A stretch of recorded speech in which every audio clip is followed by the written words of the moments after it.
What's up YouTube? This is GalacticGod and I'm coming at you now with another one of my Yugioh Chat podcast type of episodes. This of course is for Sunday, October 11th, 2015. So I'm going to jump into things right now with the Yu-Gi-Oh news. I'm going to go over and give my thoughts on every kind of news item that's kind of hit the interwebs, if you will, that relates to the game of Yu-Gi-Oh. The first one being that the spoiler list has been revealed for the Masters of Pendulum Structure deck that's going to be released here by the end of the year. And to be quite frank, I'm a little underwhelmed by the deck. Now I know there's some interesting new cards to go along with the Odd Eyes theme as well as the Magician archetype, but I don't know, I guess I was really just hoping for a really good solid reprint that we haven't quite gotten yet. Usually when a structure deck comes around, we always have that one chase card that has been like a little too hard to get for a lot of players, and it's something that we're desperately needing. And if that's not the case, then we usually get a lot of really good solid reprints that have either been reprinted maybe once before but are still kind of hard to get, or just some really good staples. I know there's cards like Torrential and whatnot in it, but I don't know, I guess I was just hoping for a little bit more, at least in the reprint aspect of the deck.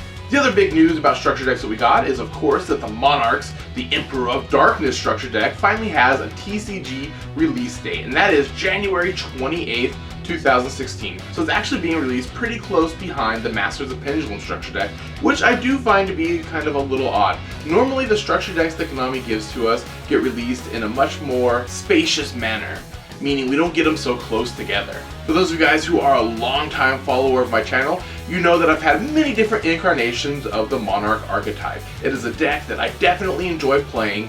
I've pretty much been dueling with Monarchs almost since the inception of the archetype, way back when Mobius was first released to us. Also recently, Vexicus did another one of his overexposed videos, this time on Wind Up Rabbit reaching the $80 mark. Now normally this is a series that I absolutely love that Vexicus puts together. It allows me to go ahead and scour all of my Yu-Gi-Oh cards, find these hidden jewels, and then post them up on eBay so I can get a quick buck or two. And when I went up on eBay, I saw the Wind Up Rabbits weren't going for 80 bucks. I mean, I was pretty excited when I first saw the video, but realistically, they're going for about $18 to $20, which is much higher than I assumed they were going before. I think the last time that I actually checked on the price of the secret rare version of this card, it was somewhere around the $4 or $5 range. So to see it even jump up to that of like around $20 is definitely a price increase. It's almost like, what, 5 times more than what I originally saw it for? And although his increase has nothing to do with the archetype that he belongs to, which is almost kind of sad because I really like wind-ups. I mean, I hated dueling against them when they had the whole hand loop thing going on, and of course Shot Clock was a pain in the ass to kind of get around. But overall, I still do like wind-ups. I like the fact that they can make such crazy explosive plays. I'm sure anyone that's familiar with my channel knows I love combo-centric decks. I mean, I play Synchrons all the time just because they can perform so many different combos and get out of so many different situations. Of course, being combo-centric means your deck will falter quite a bit to floodgates, which are very prevalent within today's meta. Plus, wind-ups were kind of neutered a long time ago and still haven't quite recovered, as Konami hasn't released, at least not here in the TCG, they haven't released too many of the cards that they either banned or limited to one a long time ago. I almost feel like we should be getting some of those cards back by now. I know the OCG has released quite a bit of the wind-up cards that they first forbid way back in the day or limited a long time ago, and I just don't understand why the TCG could sometimes be so hesitant to release cards, especially ones that most duelists really assume would have not a big impact if they were to come back. In some other interesting news, I saw that ARG has decided to go ahead and produce their own cloth mat, which is definitely cool for those who love Spellgrounds type of mats.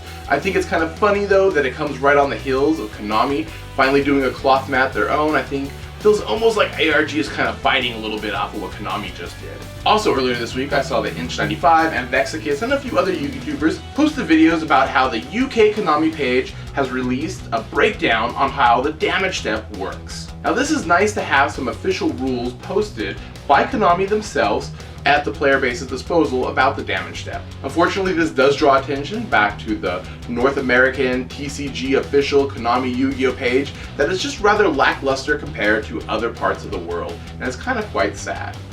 Alright, there you have it. Those were kind of the bigger stories this week that I wanted to talk about. Moving on to things that are going to be happening on my page.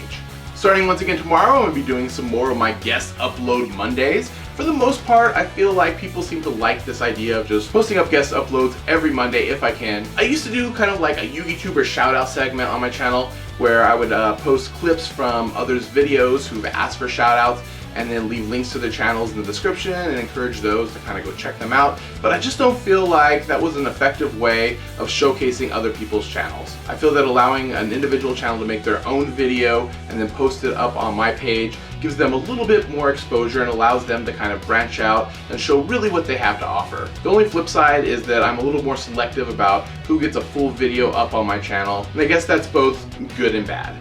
Staying on with the topic of Yugitubing, I've been thinking about bringing back my behind the scenes of Yugitubing segment. It was something that I did probably about maybe a year and a half ago, and I mostly focused on like how I actually made my videos, but I was thinking about maybe transitioning that series to more of that of Yugitubing, like helpful hints and ideas on ways to improve one's channel. So I'm definitely looking for feedback on whether or not this is a video series that you guys would like me to do, if it was something that you would actually watch, or if you think it's something that doesn't really need to be done.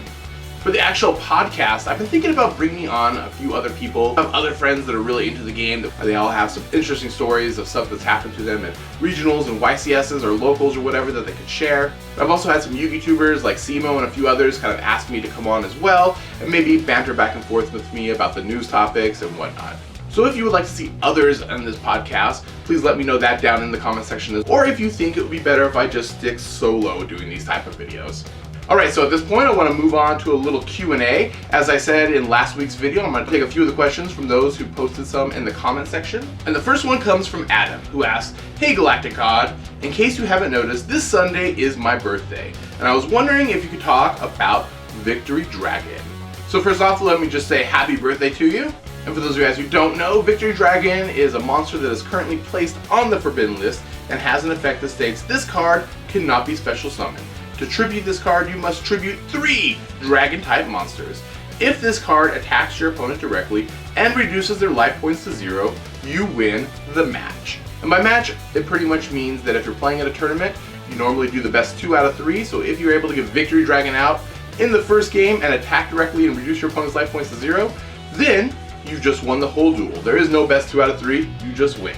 Now, Victory Dragon was the first kind of card to be released with this effect, and is the only one that's ever been allowed to be used in an actual duel. Unfortunately, this didn't last too long, because there was a lot of different rulings discrepancies about whether or not your opponent could scoop and end the round if you're going for an attack with Victory Dragon. Meaning that if I was to attack with Victory Dragon and my opponent said, "No, wait, before you attack, I'm going to scoop, and let's go to round 2. But if I would have gotten through with that attack, then I would have actually won the match, so there's no reason for me to accept his surrender. Now, some judges were under the impression that both players had to agree to move on to the next round, and others were under the impression that once an opponent goes ahead and surrenders or scoops or whatever you want to call it, that's the end. And there was this banter back and forth between the judges. They couldn't agree on it. And of course, Konami, in their infinite wisdom, decided not to go ahead and release any official ruling on how to do it. Instead, they just banned the card. So personally, I don't see it ever coming back, but you know, you really never know with Konami. The next question comes from Jeffrey, who asks, "What's your favorite troll deck?" Now I assume you're talking about my favorite troll deck to actually duel with, because I hate dueling against any troll deck. But my favorite one to use is actually the one that I hate dueling against the most, and that is Final Countdown. There's just something about being able to play one card and stall your opponent out over and over again, and just seeing their frustration level rise super high. Definitely a super trolly deck, and it's one that I really hate dueling against, but I can't help but admit that it's fun to duel with. Alright, next up, Storm Gaming asks, "How do you feel about the High Speed Riders set?" The one thing that I'll notice that a lot of people in their videos kept talking about with the High Speed Riders set is that you seem to get the same supers over and over again. And I have a bad feeling that this might be something that ends up happening once we convert over to getting a super in every one of our core sets. Now, one way I guess that Konami could avoid this is, instead of giving us rares in every pack, which I don't really see a point to anymore, that they should just convert all those rares to supers as well. So we get something like 17 rares out of a set and maybe 14 supers, or something like that. I don't know the exact ratios, but if you just took every card that would be a rare and make them a super as well, and just get rid of rares entirely from the core sets, so now instead of pulling multiple copies of super rares out of the same box, you're gonna have to buy multiple boxes in order to get a copy of every single super rare. Now, I don't see Konami making any plans on implementing anything like this, so don't hold your breath, but I do believe that that's a good way to get rid of the problem of pulling the same super rares over and over again and ultimately seriously devaluing those super rares. Next question, Ethan asks, do you think that with Cyber Dragon Infinity, the Cyber Dragon archetype could top the TCG? Now, once we get Cyber Dragon Infinity released over here in the TCG, I definitely think you're going to see an influx of Cyber Dragon type of decks. Now, I know there's a lot of archetypes out there that can make Cyber Dragon Infinity without necessarily using the Cyber Dragon archetype, but I still think that it's going to be a fun deck and a lot of players will definitely try it out. Now, our meta is definitely quite different from that of the OCG, so there could be a better chance of Cyber Dragons actually being able to be a top tier type of deck over here that they couldn't do over in the OCG, just because our card pool is different, our ban lists are different, so they are two completely different metas. Now, personally, I like the Cyber Dragon archetype, and whenever we get Infinity released over here, I am sure going to try rebuilding that deck. So for the final question, No Wired Gaming asks, hey GalacticGod, I got a question for you. Will you ever make a Twitch account and Yu-Gi-Oh! Live on DevPro? Well, actually, I do have a Twitch account, it's just GalacticGod. I haven't actually made any videos up on Twitch. I don't do a lot of live streaming. Eventually, I do hope to change all of that, maybe in the near future even.